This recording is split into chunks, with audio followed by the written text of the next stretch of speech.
테슬라가 8거래일 만에 반등에 성공을 했습니다. 그렇지만 미국 증시는 전체적으로 하락을 하는 모습으로 마무리가 됐죠. 자, 이제는 기술주들 전반에 걸친 주가 하락이 일어나고 있습니다. 자, 그동안 미국에서는 기술주들에 대한 거품 논란, 고평가 이런 이야기들 많았었는데, 자, 애플을 필두로 해가지고 기술주 전체적으로 주저앉는 모습이었습니다. 그동안 기술주들은 계속해서 하락하는 모습을 보여왔었기 때문에, 자, 이런 부분들은 추가적인 충격을 안겨줄 수 있을 것 같은데, 자, 미국 증시 상황들 어떻게 되고 있는지 알아보도록 하겠습니다. 자, 어제 배당락이었습니다. 그래서 상승했었던 부분들에 대해서 이제 그 배당만큼 토해내는 그런 상황이 벌어졌는데, 대체적으로 이제 배당락이라서 많이 나타나는 부분입니다. 특히 고배당주들일수록 낙폭이 크게 나타나는데, 자, 이쯤 되니까 그러면 이제 계속 들고 가도 되는 겁니까? 아니면은 팔아버려야 됩니까? 아니면은 더 사야 됩니까? 뭐 이렇게 고민하시는 분들 계시더라고요. 자, 배당락 이후에 내가 가진 종목들 어떻게 대응해야 되는지 알려드리도록 하고요. 자, 연일 공매도 폭탄이 펑펑 터지고 있다고 합니다. 이거는 배당락과는 관련이 없는 거예요. 주가가 큰 폭으로 떨어졌는데 배당락인 줄 알았더니 배당을 안 줘. 뭐 이런 종목들이 있을 거예요. 이렇게 공매도가 펑펑 터지는 가운데 외국인 투자자들은 공매도를 전면 재개해라 이런 식으로 요구를 하고 나섭니다. 개인 투자자들은 공매도를 금지해라 이렇게 맞서고 있는 상태인데, 중요한 핵심이 공매도 재개냐 아니냐가 중요한 게 아닙니다. 이거 아시죠? 그래서 무엇이 중요한지 알아보도록 하겠습니다.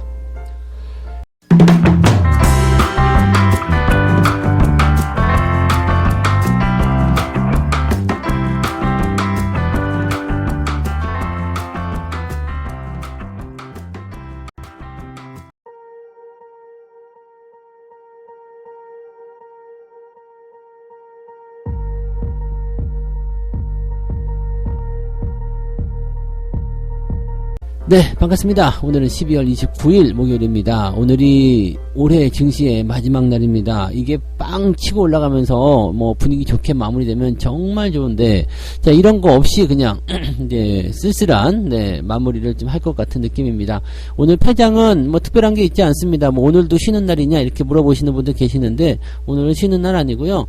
3시 30분까지 그냥 정상적인 시장이 다 되고요. 시장이 끝나고 나면 이제 내일은 은행이 연말 결산 들어가기 때문에 은행이 쉽니다. 그래서 그 부분 때문에 내일은 주식시장이 휴장을 한다 보시면 됩니다. 오늘이 그래서 폐장으로 마지막 날이라고 보시면 되겠고요. 자, 오늘 마지막 날에 주가를 좀 올려주면 좋은데 미국 시장이 도와주지 않습니다. 일단은 출발은 상승으로 깔끔하게 시작했는데 그 이후에 쭉 미끄러지면서 뭐 다우도 빠지고요, 나스닥도 빠졌습니다. 다우지수가 마이너스 1.1% 하락하는 모습이었고요. 나스닥은 마이너스 1.35% 하락 마감을 했습니다. 그러니까 둘 다 상황이 별로 좋지 않죠? 뭐, 다우지수라도 올랐으면은 그래도 경제지표는 괜찮았나 보다 라고 생각할 수 있는데, 경제 상황도 별로였고, 나스닥이라도 올랐으면은 기술주들이 반등했나 보다 이렇게 할 수 있는데, 기술주들도 떨어지고, 자, 그러니까 뭐예요?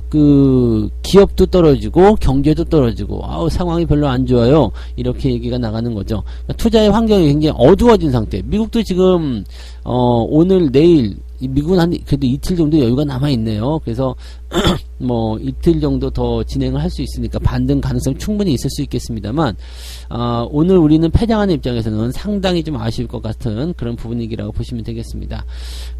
그래도 미국이 뭐, 주말까지 해가지고 주가를 좀 끌어올려 주게 된다라면 이제 내년 초 1월 2일날 우리가 10시부터 장이 시작하지만 그 시점에서는 주가가 좀 반등할 수 있지 않겠냐. 이제 뭐 1월의 시작을 산뜻하게 상승으로 출발하면 또 그것도 괜찮지 않겠나 생각되는 부분이 좀 되겠죠.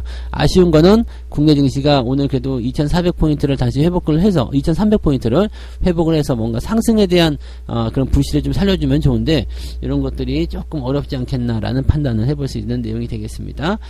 자, 어떤 것들이 떨어졌냐 한번 보도록 하죠. 투심을 억누른 종목은 세계 시가총액 1등인 애플이었다. 자, 애플이 빠지니까 휘청거릴 수밖에 없겠죠. 애플 주가는 뭐 그렇게까지 대단히 많이 빠진 건 아닙니다만 3% 정도 하락세를 보였습니다. 4거래일 연속 내림세를 보이고 있다는 얘기죠. 테슬라도 8일 동안 하락을 했었습니다. 근데 지금 애플 주가도 4일 연속 하락세를 보이고 있고요. 애플의 약세는 시장 전체에 좋지 않다. 이 애플이 약세를 보이게 되면 일단은 생산량이 감소했다는 것에 대한 부담감이죠. 수요가 둔화하는 경기에 대한 어떤 부담감. 그 다음에 반도체 쪽에 대해서 또 IT 쪽에 대해서 성장주 쪽에 대해서 전체적으로 안 좋아집니다. 그래서 이 시총 1등인 이 애플에 대한 이런 부분들은 시장 전반에 대한 지표이고 투심에 대한 큰 영향력을 행사하는 종목들이기 때문에 이 종목은 떨어지지 않는 게 좋은데 라는 얘기들을 많이 하고 있죠. 근데 뭐 이 애플 이외에도 지금 마이크로소프트라든지 아마존, 알파벳, 메타 이런 종목들이 이제 다 떨어진 모습이 좀 됐는데 잘 한번 생각해 보세요. 이제 우리가 해외 투자를 위해서 주식을 서학개미들이 가장 많이 사들인 종목들이 다 여기에 들어 있습니다. 애플, 마이크로소프트. 그래서 뭐 증권사나 자산운용사 쪽에서 불패다. 절대 이거는 떨어질 일이 없다. 애플이 떨어지면 세계 증시가 어떻게 되겠습니까? 뭐 이런 이야기들을 많이 했었던 그런 것들 기억하실 거라 생각합니다. 그래서 절대 안 떨어질 거라 생각했었던 애플, 마이크로소프트, 아마존, 알파벳 이런 종목들 다 주가가 하락하는 모습이 좀 떨어졌죠. 그만큼 개인 투자자들이 많이 몰렸기 때문에 그러한 것에 대한 부담감이 커졌을 것이다 라고 판단을 해볼 수밖에 없는 내용이 좀 될 것 같아요. 여기다가 경제지표도 안 좋았네요. 부동산 지표가 부진하다라고 나왔습니다. 주택 판매 지표가 4%나 하락했습니다. 그래서 73.9. 와, 73.9요? 네, 계속 떨어지고 있네요. 네. 예상치는 마이너스 1.8이었는데 이것보다도 더 많이 떨어졌습니다. 그래서 부동산 지표 떨어진 모습들. 자, 지금 빅테크 기업들 기술주 떨어지는 것과 그 다음에 부동산 지표 떨어지는 거 연관성이 있어요. 원인이 뭐예요? 금리죠. 고금리. 금리가 높으니까 집을 사겠다는 사람이 없잖아요. 우리나라 같은 경우도 마찬가지. 부동산 시장이 계속 차갑게 얼어붙은 이유는 금리는 계속 올라갈 것이다. 지금도 금리가 비싼데 금리가 더 올라갈 것이다 하는 전망이 나오고 있죠. 자, 우리 코픽스 같은 경우도 1월 2일이 되면 재조정이 일어납니다. 그러면은 변동금리 쓰고 계신 분들은 내년 1월 2일부터는 더 센 금리를 얻어맞게 되는 상황이 됩니다. 그러니까 금리가 더 올라가게 되면 돈 빌리기도 애매하고 빌렸던 사람들조차도 힘들어지고 집을 사야 될 이유가 없다라고 얘기가 나올 수 있는 거죠. 그러니까 이런 상황이 됐을 때는 집값이 더 떨어질 수 있다. 금리가 높음에도 불구하고 뭔가 매력적인 게 있어야지 뭐 사든가 말든가 할 거 아니냐 이런 식으로 얘기가 나올 수 있다는 얘기입니다. 그래서 이 부분들을 우리가 참고해 볼 필요가 있겠죠. 미국 상황은 마찬가지예요. 미국이 우리보다 금리가 더 높기 때문에 주택을 사야 되겠다는 생각을 많이 못 하겠죠. 네. 다만 이제 제조업 지표는 조금 플러스 전환이 됐습니다. 지난달 마이너스 9였는데 이번에는 1이 나왔습니다. 플러스 1이 나왔어요. 그래서 이렇게 되면은 제조업은 또 살아나고 있다는 얘기죠. 지금 당장 체감하는 상황은 좋지 않은데 경제적인 부분에서 저 밑에서부터 끌고 올라오는 그런 형태의 모습들은 조금씩 나아지고 있다. 상황은 좋아지고 있다. 자, 이렇게 되면은 시간이 조금 필요하겠습니다만 서서히 그래도 현재 시점을 바닥으로 잡아서 올리려는 시도는 현재 진행되고 있다 정도로 생각하실 수 있을 것 같아요.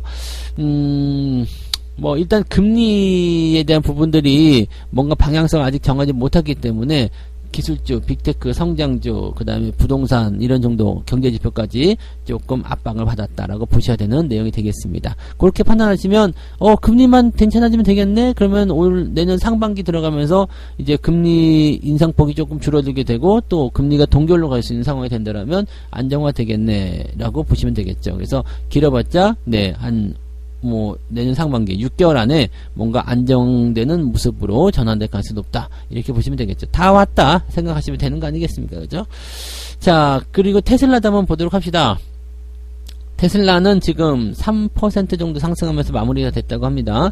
112달러. 지금 테슬라가 더 큰 문제다라고 생각하실 분도 많을 것 같은데 오늘은 뭐 2차전지 쪽이 반등을 해줄 수 있을지는 모르겠습니다만 자, 아무래도 테슬라가 반등은 성공을 했습니다. 근데 10% 넘게 하락했다가 3% 정도 되돌려주는 것은 그래도 투자 심리가 그렇게 좋아지지 않았다라는 쪽으로 봐야 되는 내용이겠죠.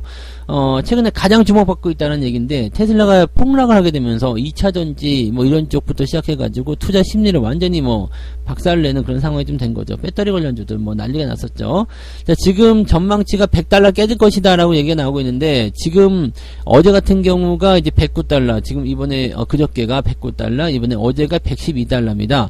가까이 있죠. 이거 굉장히 중요한 겁니다.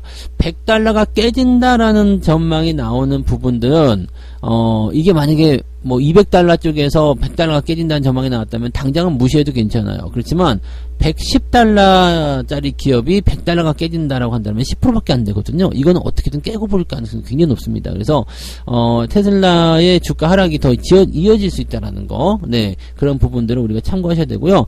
뭐 100달러가 바닥이다, 심리적인 지지선이다라고 한다고 하더라도 한 번 정도는 건드려줄 필요성이 있다라는 생각을 했을 수도 있습니다. 그래서 여기에 대한 부담감은 일단 계속 진행되고 있다는 것을 꼭 참고하셔야 됩니다. 테슬라에 대한 장기적인 시각이 여전히 어둡다라고 되어 있어요. 지금 뭐 다른 것보다는 증권사들이 테슬라의 예상치, 전망치를 계속해서 낮추고 있습니다. 뭐 가장 낮은 곳이 175달러인데 뭐 아직까지 뭐 지금보다 높지 않습니까라가 그게 중요한 게 아니고 이 전망치가 계속해서 떨어지고 있다는 거, 목표 주가가 계속 떨어지고 있다는 거, 이게 제일 중요한 포인트고요. 또 한 가지는 뭐냐면 지금 자동차 회사들이 큰 타격을 입었다. 이런 식으로 되고 있는데, 금융위기 당시에 사실은 수요에 대한 부분들이 감소하는 것에서 가장 큰 덩치의 그런 부담감을 가지고 있는 것들이 자동차 회사가 아니겠느냐, 이런 식인데, 뭐, 꼭 자동차뿐만 아니라 모든 산업이 다 이 어려운 시기에선 타격을 받습니다. 근데 테슬라 같은 경우는 점점점 더 어려워질 것이다라는 부분이 되는 게, 아직은 가격이 상대적으로 비싸다 이거죠. 전기차, 이 테슬라의 전기차 가격이 상대적으로 더 비싸다. 이 비싼 만큼 사람들이 안 사려고 하는 사람들이 많이 있다. 근데 여기서 더 중요한 게 있어요. 옛날에는 테슬라, 전기차를 사야 되면 테슬라밖에 없었잖아요. 근데 지금은 많은 경쟁사들이 들어오면서 경쟁이 심해지고 선택지가 넓어졌어요. 그럼 굳이 비싼 테슬라의 자동차를 살 필요가 없지 않겠느냐? 난 벤츠 탈 거다, BMW 탈 거다, 그대로 갈 수도 있거든요. 자, 그렇게 되니까 테슬라에서 뭘 했느냐? 최근에 가격을 인하시켰죠. 네, 잘 팔리는 제품은 가격 인하를 안 합니다. 근데 가격을 인하시켰어요. 이것이 가장 큰, 네, 상황으로 전달이 됐을 거다 보시면 되겠습니다. 자, 이렇게 된다면 테슬라의 실적 감소라든지, 그 다음에 시장 점유율의 축소, 이런 것들이 계속 일어날 수가 있습니다. 이렇게 되면은, 네, 실질적으로 이제, 네, 뭐, 연결되어 있는 부품주라든지 배터리주도 전부 다 나쁜 상황으로 연결될 수도 있겠죠. 그래서 테슬라가 지금 이 주가가 떨어지면서 건드려 놓은 그런 종목군들의 부담감들이 굉장히 커져 있습니다. 테슬라 따라서 고평가된 기업들이 대부분 배터리 쪽이잖아요. 근데 이거 확 그냥 한 방에, 네, 거품이 걷어질 수 있다는 걸 항상 조심하셔야 될 겁니다. 그래서 그런 쪽, 오늘 기술주 쪽 움직임에다가 부동산까지 금리 인상에 대한 부담감들을 그대로 안고 들어온 상황이라 우리 증시도 오늘까지도 썩 그렇게 좋은 편은 아닐 것 같다 판단이 좀 들어요. 네. 자, 두 번째 이야기에 넘어가 보도록 합니다. 상승분을 토해낸 고배당주들. 이것도 사실 뭐, 알고 있으니까 그래도 뭔가 좀 덜 아팠지. 이거 모르고 그냥 뭐야 그랬으면은 이 배당락이라는 건 아예 몰랐다라면 아주 그냥 피곤한 상황이었을 거라 생각하시면 되겠습니다. 뭐 계속해서 설명을 드렸지만은 이 배당락이 떨어지는 것들은 이 기업들이 이 주주들에게 주는 배당금 정도 수준으로 주가가 떨어집니다. 즉, 내가 5% 정도 배당을 받는 기업이다, 그러면은, 뭐 5% 플러스 마이너스, 뭐 마이너스 4%든 마이너스 6%든 그 정도 범위 내에서 움직이는 경우가 대부분이고요. 특별한 게 뭐 악재가 나왔다거나 뭐 호재가 나왔다 그러면은 좀 덜 떨어지거나 더 떨어지는 경우들이 있습니다만은, 기본적으로, 이 배당금, 그만큼은 이제 떨어지고 시작하는 게 우선 일반적이다라고 보시면 되겠습니다. 그럼 이런 짓거리를 왜 하느냐? 자, 기관들 입장에서는 잘 생각해 보세요. 기관들 입장에서는 지금 27일날 1조 원을 27일만 기준 잡아볼게요. 27일날 1조 원을 샀어요. 걔네들이 이제 배당주를 많이 샀을 거 아닙니까? 그럼 5%짜리 배당주를 사요. 그러면은 그 다음날 지금 결과적으로는 뭐 5% 빠졌다 이렇게 볼 수도 있겠지만 5%대 이 배당주를 사요. 근데 장 시작하면서부터는 뭐 1점 몇 프로, 2%대부터 하락하기 시작한단 말이죠. 얘네들은 아침에 바로 던져요. 쭉 걔네들이 팔면서 내려오니까 주가가 마이너스 5% 정도 때까지 떨어지면서 멈추게 되는 상황인 거죠. 그러면은 결과적으로 5%짜리 배당을 받는 기업들이 어떻게 돼요? 마이너스 2%대, 3%대 팔았다 이거죠. 그러면은 2% 정도는 어쨌든 수익이잖아요. 그러면은 어떻게 돼요? 그 2%에 대한 부분들을 계산해봐요. 1조 원을 들어가서 2%, 하루 만에 2% 수익을 냈다. 그럼 얼마지? 200억. 200억이 들어오는 겁니다. 굉장히 멋진 거죠. 근데 실제로 우리가 지수만 살펴보게 되면 배당주들 같은 경우는 배당 평균이 한 3.5에서 3, 뭐 그 정도 된다고 그러죠. 3에서 3.5 정도. 그리고 어제 증시가 한 2% 정도 하락했다. 그럼 1.5% 정도 벌었다. 1.5%도 계산한다고 치더라도 뭐 이것저것 뛴다고 치더라도 100억대 이상은 단 하루 만에 벌어졌다는 얘기죠. 하루도 안 걸렸죠. 뭐 27일날 뭐 한 15시경에 사가지고 28일날 아침에 집어 던져버렸으면은 네 뭐 잠깐 사이에 그냥 100억 버는 거야. 이렇게 하는 거죠. 네 이런 식으로 나온 것이 이제 이 배당 투자다라고 이런 것들도 단타를 이런 것들 참 어떻게 보면은 네 좀 이제 개선이 돼야 되는 부분 중에 하나가 아닐까 생각하기도 합니다. 그래서 이렇게 지수를 던지는 그런 형태로 가는 모습이기 때문에 그렇게 되어 있다. 네, 보시면 됩니다. 현금 배당은 배당락이 0%예요. 0%인데 던지는 모양 때문에 이렇게 나온다고 보시면 되는 거죠. 자, 그래서 고배당이 예상된 종목들, 은행주들 위주로 주가가 좀 많이 떨어졌고 배당을 많이 준 종목들이 주가 하락이 많이 진행됐다. 올해는 배당을 상대적으로 많이 줄 것이다라는 기대가 나오고 있습니다. 올 4분기에요. 그래서 이 배당을 많이 받아먹기 위한 그런 막판에 스파트로 들어온 자금들이 상당히 많았다 보시면 되겠죠. 자, 그러면 이 배당 이벤트가 종료된 다음에 내가 들고 있는 주식들 어떻게 하면 좋아요? 지금 팔아요? 아니면 계속 들고 있어요? 이거 가지고 보는데 여러분들은 1조씩 매수하시는 분들이 없잖아요. 그렇기 때문에 뭐 1, 2% 정도 수익 내고 팔겠다라는 생각으로 접근하시기는 상당히 부담스럽습니다. 그래서 배당주 투자를 할 때 제가 분명히 말씀드렸던 건 뭐냐면 배당을 일단 받고 28일날 배당량이 떨어지면 그 정도 떨어져요. 그 다음에 추가적으로 시장이 이 하락에 대한 안정세를 보이기까지는 뭐 하루 이틀 정도는 또는 뭐 단기적인 시간이 또 필요하다고 그랬죠. 하지만 배당락으로 떨어진 그 주가 하락은 시간이 지나면서 대부분 회복이 된다고 말씀드렸을 겁니다. 그래서 그 정도까지는 올라오게 된다. 그러면 여러분들은 난 배당을 온전히 지키고 싶어라고 생각한다면 그 포인트 즉 배당락 때문에 떨어진 포인트가 회복되는 시점에서 매도를 치시면 돼요. 근데 그때쯤 되면 주가가 또 올라갈 거 아니에요. 일단 상승 추세를 타고 있는 거기 때문에 배당락 시점보다 더 많이 올라가는 경우들도 많이 있습니다. 그러면 거기 시점에서 생각하시면 돼요. 지금 주가가 떨어진 상태에서 어떡하지? 배당보다 더 떨어졌네? 배당 8% 받으려고 들어갔는데 10% 떨어졌네? 이래서 뭐 팔아야 되나 말아야 되나 손절을 해야 되나 말아야 되나 이거 고민 지금 하실 필요 없습니다. 네, 어차피 배당락은 다시 회복될 가능성이 굉장히 높기 때문에 이런 부분들은 시간만 조금 투자하시면 돼요. 시간도 뭐 내년까지 기다리는 거 아닙니다. 뭐 그렇게 긴 시간 아니고 짧은 시간에 회복되니까 그렇게 판단하시면 되는 거고, 또 한 가지는 이제 이런 게 있어요. 배당락, 난 배당 안 받고 현금을 들고 있었어. 근데 주가가 좀 떨어졌는데 이때 사면 좋은 거 아니야? 오케이, 좋은 생각일 수도 있습니다. 이 부분에 대해서 설명드렸죠. 배당락이 싫은 분들은 매수하지 말고 기다렸다가 28일날 주가가 쿵 떨어지게 되면, 자, 만약에 8% 배당 받는 기업이 10% 떨어졌어. 오, 그럼 더 좋은 거잖아. 10% 더 싸게 샀다라는 의미가 되는 거죠. 근데 나는 수익이 아니라 싸게 샀다라는 의미로 생각하기 때문에 이거는 수익이 아니다라고 생각하시는 분들 굉장히 많은데 이건 꼭 그렇지 않아요. 네, 더 싸게 살 수 있는 배경이 되는 거니까. 자, 그런 것들은 좋은 포인트가 되는 거죠. 그래서 하지만 이건 똑같습니다. 자, 배당락 쿵 떨어지는 날 그날 바로 들어가서 달려들어서 사는 것이 아니라 이것도 똑같죠. 하락하고 나서 또 돌아설 때, 진정될 때, 그럴 때 매수하는 것이 유리한 전략이다라고 보시면 되는 겁니다. 그래서 좋은 종목들을 싸게 살 수 있는 그런 또 기회가 배당락이다라고 보시면 되는 거죠. 즉 배당을 들고 있는 분들은 일단 배당을 챙겨놓은 상태에서 네, 배당락이 이제 배당락 때문에 떨어진 부분들을 회복시켜 주기까지 기다려주는 전략, 그러면은 배당을 충분히 지킬 수 있고 추세에 따라서 더 큰 수익을 올릴 수도 있습니다. 그 다음에 현금을 들고 있던 분들은 배당을 포기한 대신에 배당락으로 인해서 떨어진 만큼 더 싸게 살 수 있다라는 배경이 되는 거죠. 자, 어쨌건 간에 뭐 둘 다 현재 나쁜 건 아닙니다. 그래서 이 부분들은 배당 이후에 나타나는 이벤트이기 때문에 그 정도만 활용하시면 될 겁니다. 그래서 배당락 때문에 떨어진 것은 너무 큰 걱정하지 마시고요. 문제는 이제 계속 이어질 수 있느냐, 그런 부분들이 이제 중요한 거가 되겠죠. 그 키워드가 세 번째 나옵니다. 공매도가 펑펑 터지고 있다는 얘기인데, 이 세 번째 이야기에서 해드리는 부분이 지금은 이제 시총 상위에서 나오는 부분입니다. 우리가 공매도 이야기 해드렸잖아요. 공매도는 이게 뭐 지금 2차 전지 때문이다 뭐다 이렇게 생각하실 필요가 없어요. 왜냐하면 공매도는 어디서 나온다고요? 고점에서 나옵니다. 주가가 많이 올라가야지 공매도도 나오는 거지. 주가가 바닥에서 처박혀 있는데 뭔 공매도가 나오겠습니까? 그죠? 바닥에 처박혀 있는 종목은 공매도를 쳐봤자 먹을 게 없기 때문에 치질 않아요.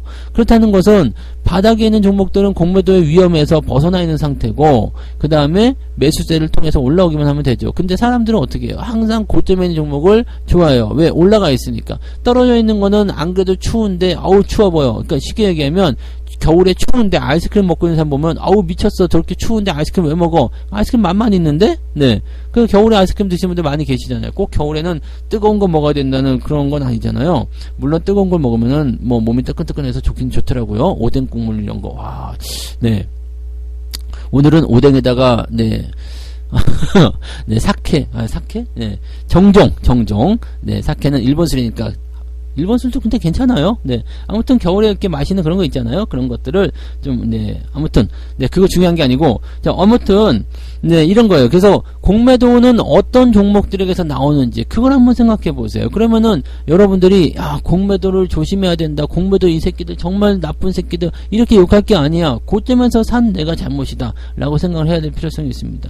외국인들 공매도 어디에 집중되는지 봐보세요. 지금 외국인 공매도가 계속 심해지고 있다는 얘기도 나오고 있고요. 지금 매일 증가세가 나타나고 있다고 얘기 있습니다. 공매도가 지금 28일 날이죠. 1,400억까지 급등했다라고 되어 있습니다. 1,400억이요.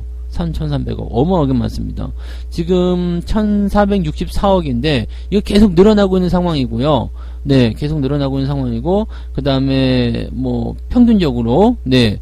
그 외국인 공매도의 규모도 계속 커지고 있는 모습입니다. 뭐 2배, 3배 뭐 이렇게 늘어나고 있는 상황에서 공매도가 갑자기 이렇게 나타난 배경 어디에 있을까요? 당연히 뭐 2차전지 쪽이 가장 많겠죠. 그리고 고점에 있는 종목들 이렇게 보시면 됩니다. 공매도 어디서 나왔어요? 지금 삼성전자에서 공매도가 많이 터져 나왔다 이런 얘기는 없잖아요. 저 밑바닥에서 기어다니는 거 뭐 이제 호텔신라 같은 경우도 공매도가 많았지만 지난번에 훅 쏟아내고 바닥권 들어가니까 공매도 잘린 거 확 줄죠. 확 줄고 나서 어디로 늘어나게 됐어요? 지금 오늘 공매도 많이 나온 애들 누구예요? 공매도 나온 애들. 걔네들은 지금 에코프로그램, LNF 이런 뭐 LG 에너지 솔루션, 그 다음에 카카오 게임즈, 셀트리온도 지금은 뭐 조금 나오더라고요. 네, 바이오 쪽 바이오 쪽 지금 보면 위쪽에서 계속 떨어지는 거 많이 있잖아요. 이런 거. 자, 이런 상태의 종목군들이 이제 공매도의 중요 타겟이 되어 있습니다. 공매도를 치는 이유는 뭐야? 위쪽에 있는 거잖아요. 근데 지금 보면은 이 외국인 투자자들은 공매도 전면 재개해라. 코리아 디스카운트 해소시키고 MSCI 선진지수 편입을 위해서 공매도를 전면 폐지해라. 그럼 외국인들이 많이 들어올 것이다. 이거 맞는 이야기예요. 네, 어떻게 보면 맞는 이야기입니다. 왜냐면 외국인들이 공매도를 치기 위해서라도 들어오게 되면 주가를 올려놓겠죠. 네. 들어와서 일단은 주가를 올려놔야지 공매도를 칠 거 아닙니까?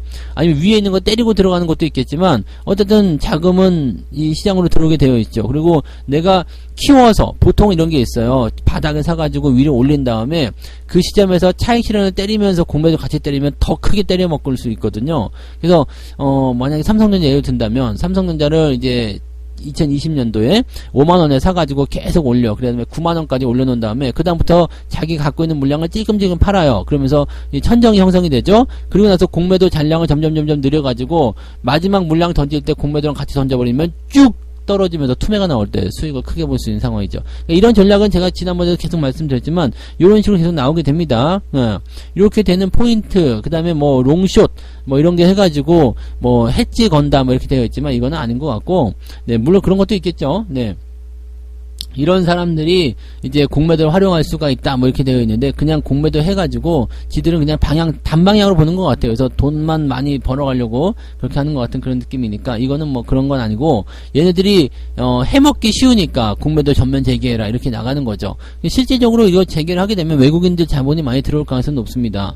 그런데 개인 투자자들 입장에서는 공매도 전면 폐지를 주장하고 있다. 이렇게 되어 있어요. 공매도 치지 마라, 니들. 안 된다. 그지 같다. 니들 때문에 주가가 못 올라간다. 이런 식으로 얘기가 나오는 거잖아요. 뭐, 당연히 그럴 수 있겠죠. 이거 뭐, 개인 투자자 입장에서도 공매도 없애라. 공매도 없으면은, 이 고점에서 뭐, 이제 떨구는 그런 일이 없을 거 아니냐. 이렇게 인위적으로 올렸다가 낙폭 크게 만들어서 개인 투자자 피보는 일이 없을 거 아니냐. 근데 이게 솔직히 얘기하면요. 고점에서 안 사면은 공매도에 대한 피해를 그렇게 받을 가능성이 별로 없습니다. 다만 공매도가 나오면서 대체적으로 고점에 있는 것들 뭐예요? 시중 상위잖아요. 걔네들 두들겨 맞으면 시장이 눌려요. 그러니까 시장이 안 올라가니까 투자 심리가 안 좋아지고 전체적으로 시장이 안 올라간다. 이렇게 되는 거거든요. 그러니까 이런 부분들이 있기 때문에 뭐 공매도가 안 좋아요. 이렇게 얘기가 나오는 부분이 굉장히 많은 거죠. 그러다 보니까 이제 공매도 반대, 하지 없애버려 이렇게 얘기가 나오는데 여기 이렇게 되면은 외국인 투자자들이 못 들어올 가능성도 분명히 있을 거고요. 또 한 가지 지금 그 정부에서는 개인들 그럼 너희들도 공매도 하세요 해가지고 뭐 담보 비율 줄이고 했는데 실제로 들어간 사람 별로 없죠. 네, 공매도를 개인들이 치기는 상당히 어려운 부분이 아직도 많습니다. 그래서 이런 것들이 있기 때문에 공매도를 금지시켜라. 이거는 사실 뭐 의미가 없는 거예요. 이제 뭘 주장해야 되냐면 상환 기간을 조절해라. 네. 계속 말씀드린 거잖아요. 너희들도 3개월 안에 다 갚어. 공매도 친 것들. 자, 6개월 안에 다 갚어. 계속 무한 연장하지 말고. 자, 무한 연장을 하게 되면 돈이 많은 놈들이 무조건 이기는 겁니다. 포커판에서 계속 레이스가 붙으면, 네, 돈이 많은 놈이 이기게 되어 있어요. 레이스 받고 1억 더, 2억 더, 10억 더, 100억 더. 너 100억 없어? 그럼 뭐 없으면 뒤지든가. 그럼 돈을 계속 빌릴 수도 없고, 돈이 없으면 쫄리잖아요. 왜냐면 난 전재산인데, 저놈은 일부분에 불과해. 이렇게 되면 어떻게 돼요? 당연히 돈 많은 놈이 이길 수밖에 없어. 돈지랄이라고 그럽니다. 네, 그걸 하게 되는 사람이 이길 수밖에 없기 때문에, 뭐 계속해서 연장시켜버리면 이거는 그냥 게임이 끝나는 거잖아요. 그러니까 이거를 죽여야지. 그래서 너희들 무조건 9개월 안에 갚아.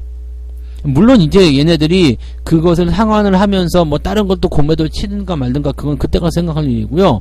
공매도 친 거 너희들 무조건 3개월 안에 갚아야 해, 6개월 안에 갚아야 돼 라고 한다면 그거를 죽일 수가 있죠. 그게 쇼스퀴즈잖아요. 그게 공매도를 죽이지 못하면은 미국 같은 데는 그런 게 있잖아요. 갑자기 급등해가지고 네, 이 공매도 투신 자산운용사가 파산하거나 이런 상황이 벌어졌는데 우리나라는 그런 게 일어나지 않습니다. 그러니까 이런 일들을 막으면 돼요. 공매도를 없애는 것이 아니라 이 상환 기간에 대한 그런 제도를 조금 개편할 필요성이 있다. 이것만 생각하시면 되겠죠.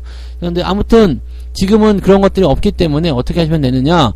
많이 올라간 종목, 네, 개인들이 바글바글해서 많이 올라간 종목은 피해요. 그러면 공매도에서 일단은 안전할 수가 있습니다. 2차 전지 없으면 지금 공매도 많이 때렸네, 어땠네? 괜찮잖아요? 네, 괜찮잖아요. 많이 올라간 종목들이 공매도 타겟이에요. 왜냐면 그거는 고평가이기 때문에 적정 주가로 떨어질 때까지 주가가 계속 하락할 수 있기 때문에 얼마나 맛있는 먹잇감이겠습니까? 그래서 그런 것들에서 여러분들이 피해 나가는 그런 연습을 해야 됩니다. 뭐 공매도 이거 뭐 폐지 이거 안 된다고 봐야 돼요. 뭐 한시적 중단 이런 거는 또 나올 수 있겠지만 공매도 전면 폐지 이런 거 어려워요. 그러니까 요거는 쉽지 않다라는 걸 생각하시고요. 방향을 조금 틀어줬으면 좋겠어요. 네, 상환 기간에 대한 조절 이렇게 갔으면 좋겠다 생각되네요. 네, 자 이렇게 해서 오늘 세 가지 이야기 전달해 드렸는데 테슬라가 올랐음에도 기술주 전반적으로 주가 하락했기 때문에 미국 증시는 안 좋았다.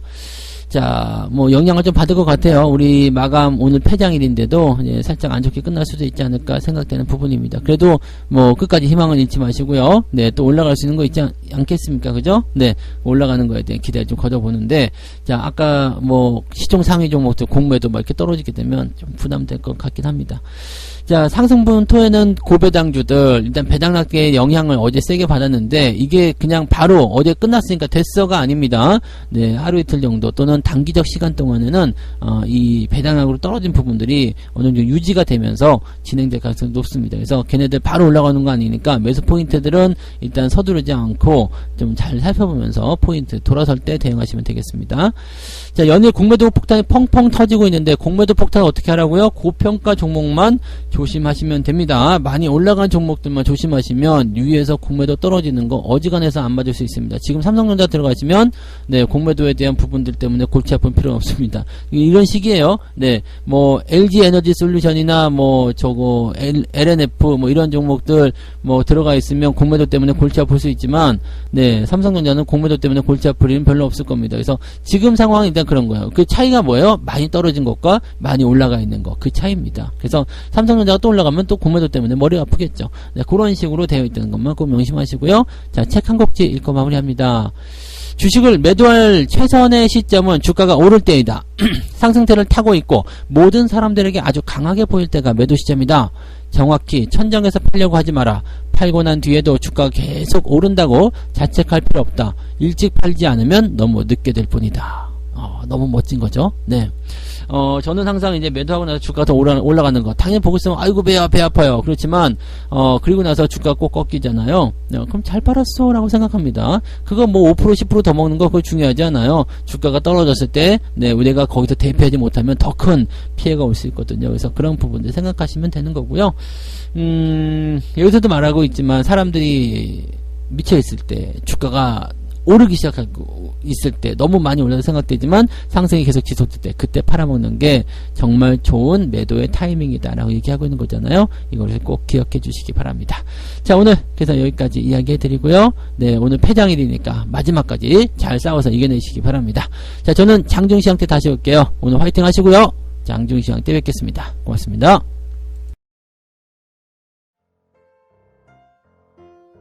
본 방송에서 제공되는 모든 정보는 투자 판단의 참고 자료이며 투자의 최종 책임은 본 방송을 이용하는 본인에게 있습니다.